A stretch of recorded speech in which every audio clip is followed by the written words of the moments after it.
say again, please. Not a problem.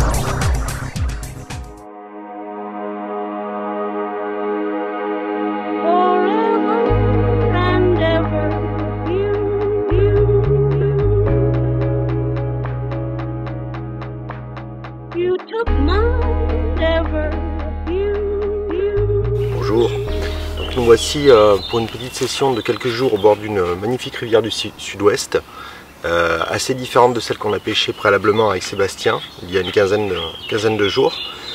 Donc ici on se retrouve sur une rivière qui a plutôt un profil très régulier, à fond extrêmement plat, en pente douce, avec un fond essentiellement constitué de galets.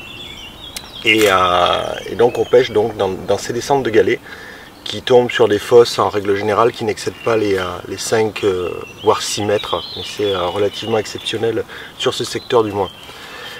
Donc la différence c'est qu'on n'a pas du tout la même stratégie notamment au niveau des montages, donc ça je vous expliquerai un petit peu plus tout à l'heure. On peut se permettre des choses assez simples puisque le fond en galet n'est pas du tout abrasif. La seule chose qu'il va falloir, avec laquelle il va falloir composer, c'est le courant bien sûr, puisque là on a été soumis à des variations et à des débits assez extrêmes.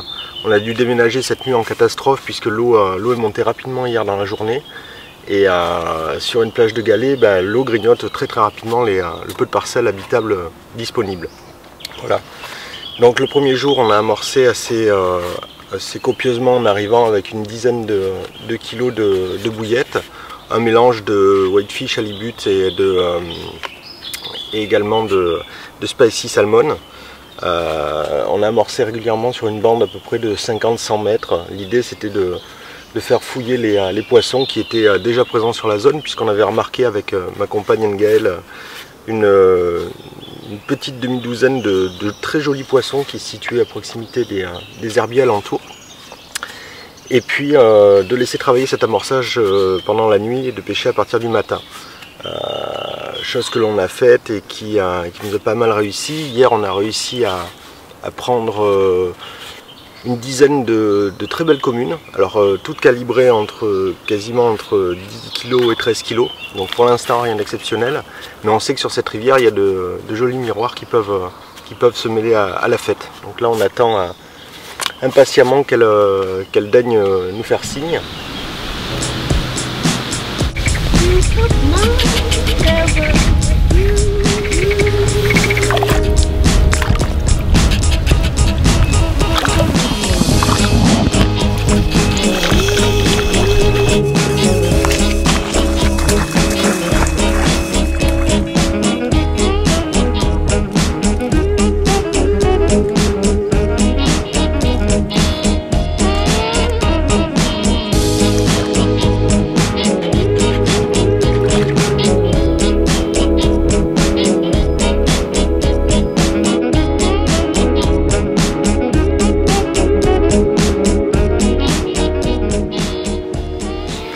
Pour couler ces lignes sur ce genre de pêche, étant donné que les galets ne sont pas du tout abrasifs et gênants pour les montages, pour la présentation ou même pour le corps de ligne, moi je me permets de m'en servir comme d'un backled pour pouvoir couler mes fils très rapidement devant et surtout pas avoir de coups à donner au moment du ferrage. Ici les départs sont hyper rapides et il m'est déjà arrivé d'avoir un backled qui s'en mêle autour du corps de ligne et dans ce cas là soit on arrive à le démêler rapidement, soit c'est la casse.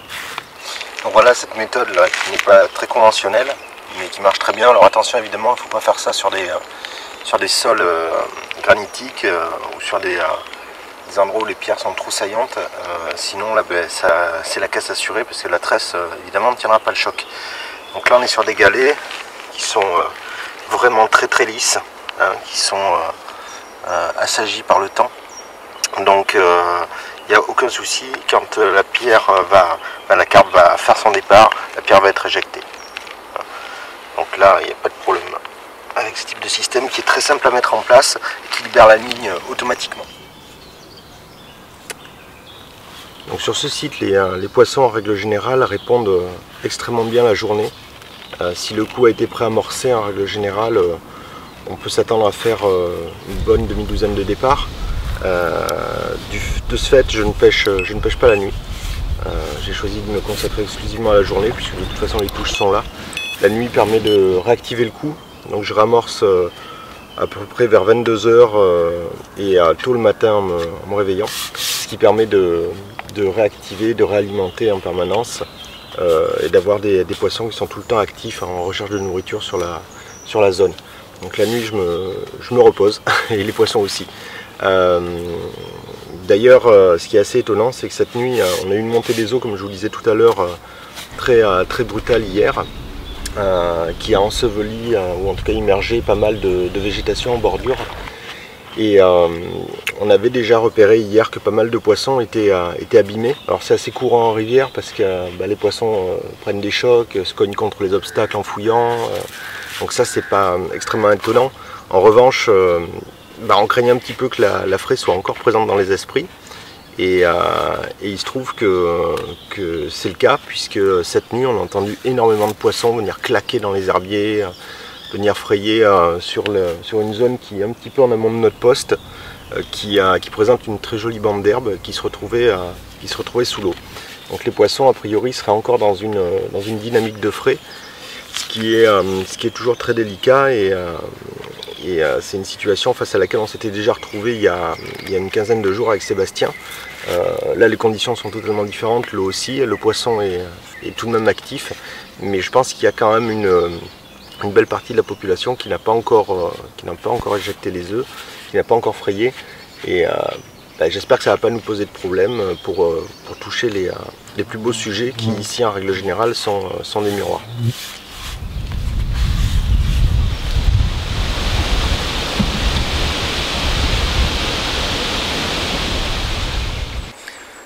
Ce qui est également extrêmement important sur ce type d'eau, c'est la notion de rappel. Donc il faut en permanence réactiver son poste. Alors ça ne veut pas dire à chaque fois aller balancer 10 kg dans 2-3 fois dans la journée, c'est pas du tout ça, hein, mais toutes les 2 heures, même en l'absence de touche, venir amener 4, 5, 10 poignées de bouillettes. Pourquoi? Parce que tout simplement les carpes ne sont pas les seules habitantes, donc c'est pas dit que votre amorçage reste en place bien longtemps. Il y a beaucoup de courant également, et dès qu'il y a une montée d'eau, là votre amorçage peut dévaler sur des dizaines de mètres, donc ne plus être en place. Et puis tout simplement le fait de réactiver le coup, de rappeler, ça permet à la blanchaille de venir, de créer de l'activité, ce qui ne manquera pas d'attirer les carpes à un moment ou à un autre. Il est bien évident que les carpes circulent majoritairement en banc sur ce type de rivière, à part quelques sujets qui sont un petit peu plus isolés et qui vivent tout seuls. Donc il faut que dès qu'un banc arrive, si on n'a pas mis ce qu'il fallait au fond, le banc ne va pas rester très longtemps. Et au lieu de faire 3-4 départs, on va se limiter peut-être à une touche, 2 touches. Donc voilà, l'idée de rappel va aussi avec l'idée de rendement du poste et permet d'avoir tout le temps de l'activité, tout le temps de l'amorce au fond de l'eau.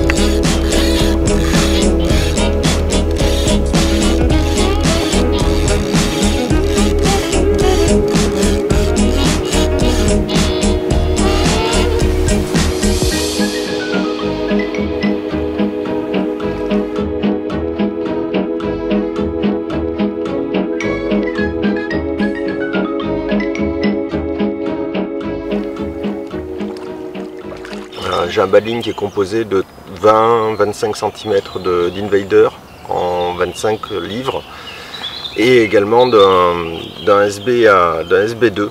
Alors là j'ai choisi de travailler en taille 6 parce que les poissons ont des babines qui sont quand même assez épaisses. Un cartilage qui est vraiment très costaud parce qu'elles sont habituées à se nourrir dans les pierres. Donc pour le coup, j'ai besoin que ça pique fort, j'ai besoin que ça pique profond, et j'ai besoin d'avoir surtout une quantité de chair qui soit prise, qui soit suffisante. Donc le SB2 avec son ouverture me permet d'avoir le profil recherché au niveau de l'hameçon. En plus, il a une pointe qui est légèrement rentrante, ce qui permet de limiter un petit peu le phénomène abrasif au niveau de la pointe, et j'ai pas trop à réaffûter mes hameçons.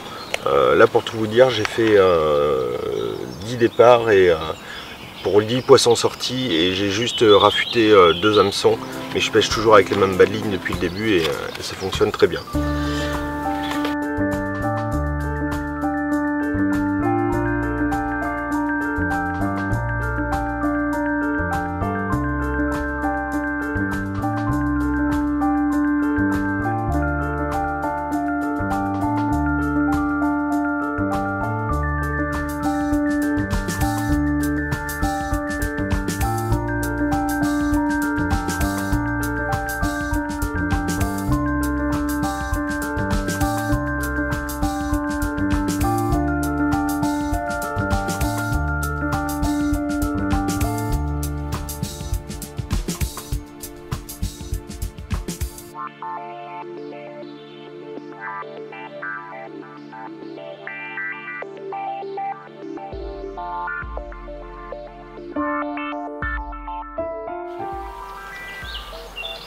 Donc cette petite session touche pour nous à sa fin. On reste un petit peu déçu parce que la brusque descente des eaux a soit stoppé net l'activité des poissons, comme c'est souvent le cas, soit les poissons ont migré, et actuellement, malgré plusieurs tentatives, j'ai pu déclencher que quelques touches. Bon, après on finit avec une douzaine de poissons au bout d'une journée et demie de pêche, donc c'est plutôt pas mal, sachant qu'on n'a pas du tout pêché la nuit. Et puis seul petit regret, malgré ces très belles torpilles, ces très belles communes, c'est de ne pas avoir touché leurs congénères, à savoir les grosses miroirs qu'on était venu chercher. Voilà. Mais on reviendra à coup sûr dans très peu de temps pour essayer de toucher ces très beaux poissons de rivière.